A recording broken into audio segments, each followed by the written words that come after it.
അപ്പോൾ medical science പറയുന്നത് നമ്മുടെ ബ്രെയിനിൽ നിന്ന് ഏറ്റവും കൂടുതൽ നെർവ്സ് വരുന്നത് നമ്മുടെ കയ്യിലോട്ടാണ്.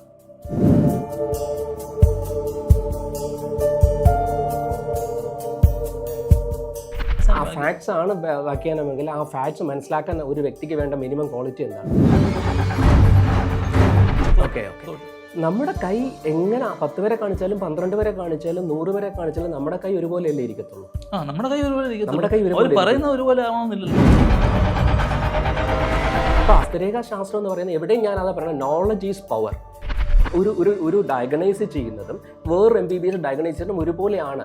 ഞാൻ ഒരിക്കലും അത് എഗ്രി ചെയ്യത്തില്ല. ആ വ്യക്തിയുടെ നോളജിൻ്റെ തലം കൊണ്ടോ ആ വ്യക്തിയുടെ അറിവിൻ്റെ കൂടുതൽ കൊണ്ടോ കുറവ് കൊണ്ടോ ഡിഫറൻസ് തീർച്ചയായിട്ടും എല്ലാ മേഖലയിലും ഉണ്ട്. പക്ഷെ താങ്കളുടെ കൈ ഉണ്ടല്ലോ, ഇത് ടോട്ടലി യുണീക്ക് ആയിരിക്കും. യുണീക്ക് എന്ന് പറഞ്ഞു കഴിഞ്ഞാൽ ഇതുപോലൊരു കൈ വേറെ എവിടെയും കാണാൻ കിട്ടത്തില്ല, അത്രയും യുണീക്നെസ്. അതുകൊണ്ടാണ് നമ്മൾ ആധാറിലും മറ്റു എല്ലാവിധമായ ഡോക്യുമെന്റേഷനും കൈ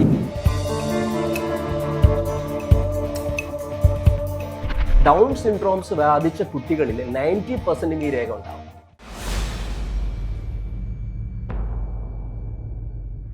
നമസ്തേ, ദി അമേസിംഗ് ഡേ ചാനലിൻ്റെ പുതിയൊരു സെഗ്മെൻറ്റിലേക്ക് എല്ലാവരെയും സ്വാഗതം ചെയ്യുന്നു. ഇന്ന് നമുക്ക് അതിഥിയായിട്ട് എത്തിയിരിക്കുന്നത് പ്രശസ്ത ഹസ്തരേഖ വിദഗ്ധനായിട്ടുള്ള അഡ്വക്കേറ്റ് സായിറാം പി സഞ്ജയ് ആണ്. അദ്ദേഹത്തെ സ്വാഗതം ചെയ്യുന്നു. നമസ്തേ സാർ. ജയ് സായിറാം. നമസ്തേ സാർ. ഈ ഹസ്തരേഖാ ശാസ്ത്രം പൊതുവെ ഇപ്പോൾ ഒരുപാട് വിമർശനങ്ങളും വിവാദങ്ങളും നേരിട്ടുകൊണ്ടിരിക്കുന്ന ഒരു കാലഘട്ടമാണ്. അതായത് ഇത് ആധുനിക ശാസ്ത്രത്തിൻ്റെതായ കാഴ്ചപ്പാടിൽ നോക്കുമ്പോഴത്തേക്ക് ഇതൊക്കെ വെറും മനഃശാസ്ത്രപരമായ ഒരു ഊഹം മാത്രമാണോ, അതോ റിയലി മീൻസ് ഈ സ്പെക്കുലേഷൻസ് ആണോ, അതോ ഇതിൻ്റെ റിയൽ ആയിട്ടുള്ള ഒരു പ്രവചനമാണോ എന്നുള്ളതിനെ പറ്റിയിട്ട് ഒരു വലിയൊരു തർക്കം നിലനിൽക്കുന്ന കാലഘട്ടമാണോ? സാറിന് അതിനെപ്പറ്റി എന്താണ് പറയാനുള്ളത്? തർക്കം എല്ലാ മേഖലകളിലും നമുക്ക് തർക്കം കാണാൻ കഴിയുന്ന ഒരു മേഖല തന്നെയാണ്. പല മേഖലകൾ എടുത്തു കഴിഞ്ഞാലും എല്ലാത്തിനും 2 ഒപ്പീനിയൻ ഉണ്ടാവും എന്ന് പറയത്തില്ലേ. അപ്പം there will be difference of opinion. ഏതൊരു സബ്ജക്റ്റിനകത്തും നമുക്ക് പ്ലസ് ആയിട്ടും നെഗറ്റീവായിട്ടുള്ള ഒപ്പീനിയൻ ഉണ്ടാവും. ഹസ്തരേഖാ ശാസ്ത്രം എന്ന് പറയുന്നത് അടിസ്ഥാനപരമായിട്ട് നമ്മുടെ കൈകൾ ഒരു ടൂളായിട്ട് യൂസ് ചെയ്തുകൊണ്ട് ഒരു വ്യക്തിയുടെ സോട്ട് അനാലിസിസ് അല്ലെ strength, weakness, opportunities and threats analyse ചെയ്യുന്ന ഒരു ടൂളാണ്. അപ്പം നമ്മുടെ കൈകൾ ഒരിക്കലും നമ്മളെ ഫേക്ക് ചെയ്യത്തില്ലല്ലോ. കാരണം നമ്മുടെ കൈ എന്ന് പറയുന്നത് നമ്മുടെ കൈയുടെ ലൈൻസ് മാത്രമല്ല നമ്മളൊരു അനാലിസിസിൽ നമ്മൾ എടുക്കുന്നത്. കൈയിലെ മൗണ്ട്സുകളുടെ സ്ഥാനം, കൈകളുടെ നഖത്തിൻ്റെ ഷേപ്പ്, നമ്മുടെ കൈയുടെ നമ്മുടെ ഓരോ വ്യക്തികൾക്കും ഈ കൈകളെ 7 ജാതികളായിട്ട് പോലും കാറ്റഗറൈസ് ചെയ്തിട്ടുണ്ട്. അപ്പോൾ മെഡിക്കൽ സയൻസ് പറയുന്നത് നമ്മുടെ ബ്രെയിനിൽ നിന്ന് ഏറ്റവും കൂടുതൽ നെർവ്സ് വരുന്നത് നമ്മുടെ കയ്യിലോട്ടാണ്. മനസ്സിലാകുന്നുണ്ടോ? അപ്പോൾ ക്വൈറ്റ് നാച്ചുറലി നമ്മുടെ കൈകളിൽ വരുന്ന ഈ നെർവ്സ് എന്ന് പറയുന്നത് നമ്മളെല്ലാവരും ഈ പ്ലാനറ്റ്സ് അല്ലെങ്കിൽ ഗ്രഹങ്ങളുടെ ഇൻഫ്ലുവൻസിലാണ്. അപ്പം അവിടെ ഈ പ്ലാനറ്റ്സിൽ നിന്നുള്ള ഇൻഫ്ലുവൻസ് നമ്മുടെ തലയിൽ, നമ്മുടെ എന്താ പറയുക, ശിരസിൽ നമ്മൾ പതിക്കുന്നതിൻ്റെ ആ ഒരു ഇമ്പാക്റ്റ് നമുക്കുണ്ടാകുന്ന വേരിയേഷൻസ് നമ്മുടെ കയ്യിൽ കാണിച്ചു തരും. അപ്പോൾ നമ്മുടെ കൈയുടെ ലൈൻസ് വഴി, മൗണ്ടിൻ്റെ ഷേപ്പ് വഴി നമുക്കൊരു വ്യക്തിയെ അനലൈസ് ചെയ്യാൻ പറ്റും. ആ വ്യക്തി ഏത് ടൈപ്പുള്ള വ്യക്തിയാണ്, ആ വ്യക്തിക്ക് എന്താണ് പ്ലസ് ആയിട്ടുള്ളത്, എന്താണ് നെഗറ്റീവായിട്ടുള്ളത്, എന്താണ് ആ വ്യക്തിയുടെ പ്രീവിയസ് കർമ്മയുമായിട്ട് ബന്ധപ്പെട്ട് എന്താണ് അദ്ദേഹത്തിന് ചെയ്യാനുള്ള സോൾ പർപ്പസ് എന്താണ് എന്നുള്ളത് എല്ലാ കാര്യങ്ങളും നമുക്ക് കയ്യിൽ അനലൈസ് ചെയ്യാൻ പറ്റും.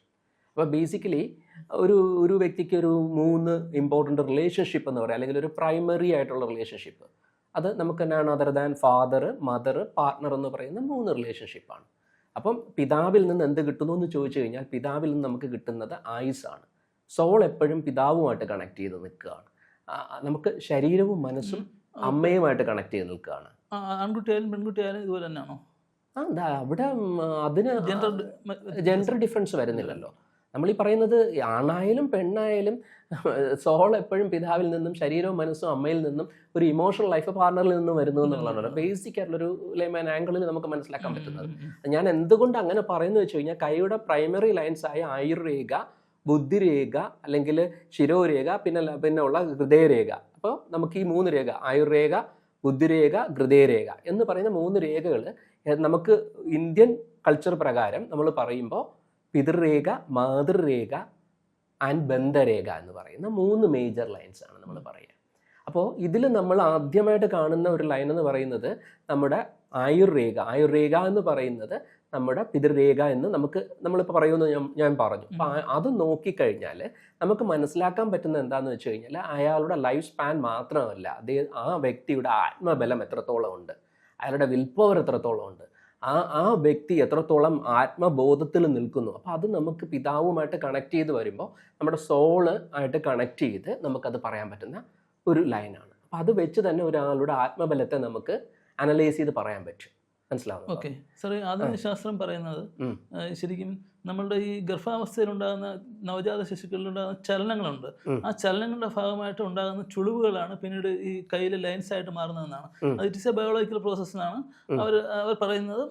അതാണ് വാസ്തവമെന്ന് പൊതുവെ കരുതപ്പെടുകയും ചെയ്യുന്ന ഒരു കാലഘട്ടമാണ്. കാര്യം സയൻസ് അങ്ങനെ പറയുന്നു. അതുകൊണ്ട് നമ്മളത് ബിലീവ് ചെയ്യുന്നു.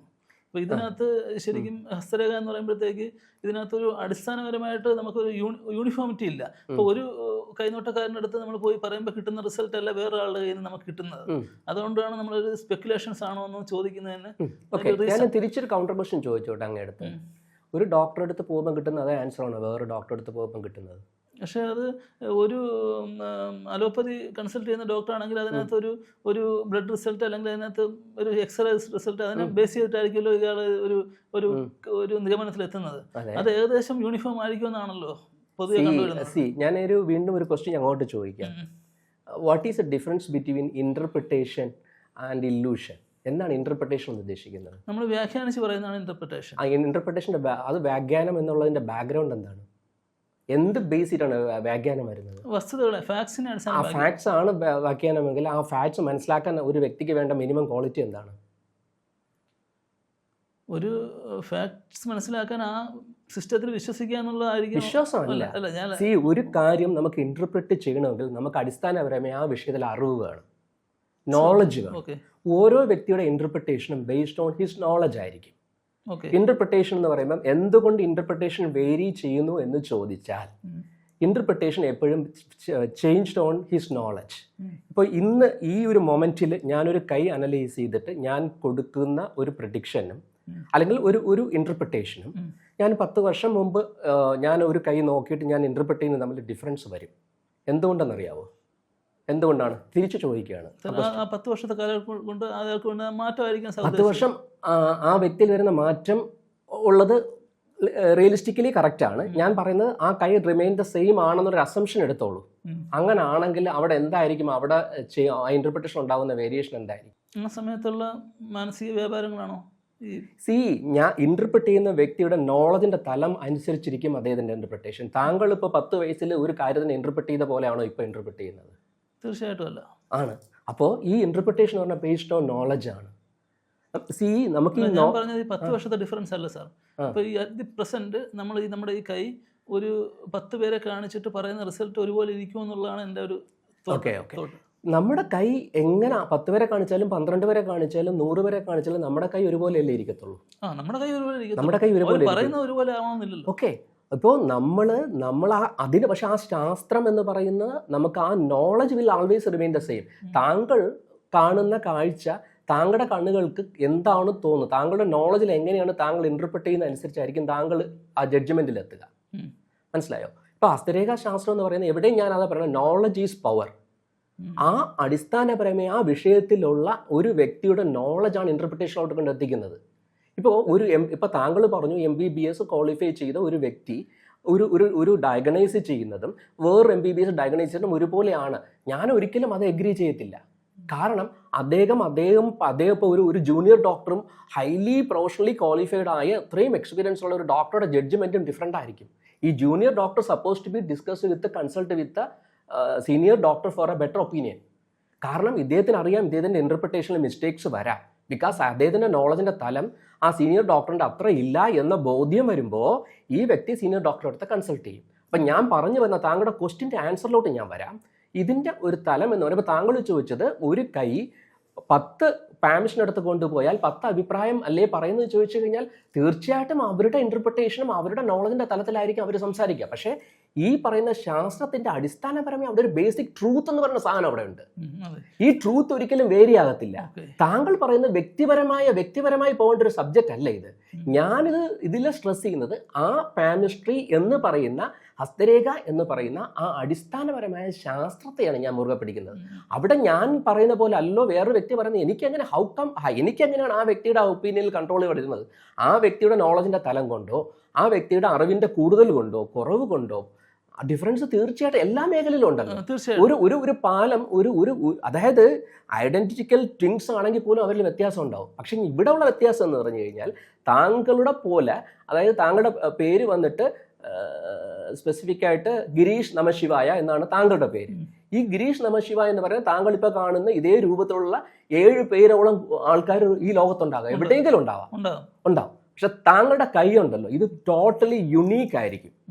യുണീക്ക് എന്ന് പറഞ്ഞു കഴിഞ്ഞാൽ ഇതുപോലൊരു കൈ വേറെ എവിടെയും കാണാൻ കിട്ടത്തില്ല, അത്രയും യുണീക്നെസ്. അതുകൊണ്ടാണ് നമ്മൾ ആധാറിലും മറ്റ് എല്ലാവിധമായ ഡോക്യുമെന്റേഷനിലും കൈക്ക് അത്രയും ഇമ്പോർട്ടൻസ് ഉള്ളതുകൊണ്ടാണ് ഈ സയന്റിഫിക് ആയിട്ട് ഈ വിരലിന്റെ ഇത് തന്നെയാണ് നമ്മുടെ തമ്പ് ഇംപ്രഷൻ ബേസ് ചെയ്തിട്ടാണ് ആധാറിലും എല്ലാം ചെയ്യുന്നത്. എന്തുകൊണ്ടാണ്? അവിടെ യുണീക്നെസ് ഉണ്ട്. പിന്നെ നമ്മൾ ഈ ഫിംഗർ പ്രിന്റ് ബേസ് ചെയ്തിട്ടാണ് നമ്മൾ റോബറി പോലെയുള്ള കാര്യങ്ങളും മറ്റു കാര്യങ്ങളും ഒക്കെ ഫൈൻഡ് ചെയ്യുന്നത്.